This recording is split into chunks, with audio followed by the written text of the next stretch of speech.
সকাল সকাল উঠছো কেন? আর উপরে থেকে ওষ পড়তেছে, ঠান্ডা লাগবো তোমার। পরে চলো। এবারে কি রান্না বান্না হয় না, খাওয়া দাওয়া হয় না? হয় তবু নাকি লেগে। তাহলে কই রান্নাঘর কোনো চুলা নাই কেন? ও চুলা তো দুই পদের ছিল, মাটির চুলাও ছিল, গ্যাসের সিলিন্ডারের চুলাও ছিল, আমি ভেঙে লাগছি কেন তোমার লেগে। আমার জন্য কেন? তোমার লেগে তো আমি কোনো ধরনের রিস্ক নিতে পারবো না।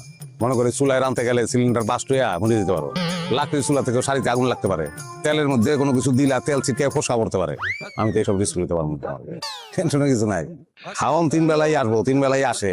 পাশের বাড়িতে টাকা পয়সা দেওয়া আছে, তারা 3 বেলা খাওয়ান দিয়ে দেবে, কোনো সমস্যা নেই। এটা কি হোটেল না বাড়ি? বাড়ি। তাহলে চুলা বডি দা সবকিছু আমার লাগবে, আমি নিজের সংসারে নিজে রান্না করবো। তোমার দুটো পায়ে ধরে এটা আমার পক্ষে সম্ভব না। এটা বললো না, আমি রিস্ক নিতে পারবো না। আমি জীবনে বিয়া করতে করতে আর বউ খবর দিতে দিতে আমি ক্লান্ত হয়ে গেছি গা। তুমি আমার 4 নম্বর বউ, আমি আর বিয়া করতে পারবো না। এটা আমার পক্ষে সম্ভব না। শুনো, অসুবিধার কিছু নাই, একটা দুর্ঘটনা তো যে কোনো সময় ঘটে যেতে পারে। দরকার কি খাওয়ার আসবো, তুমি রাজরানীর মতন থাকবা, তোমার কোনো কাজ টাজ করতে হবে না, ঠিক আছে? কোনো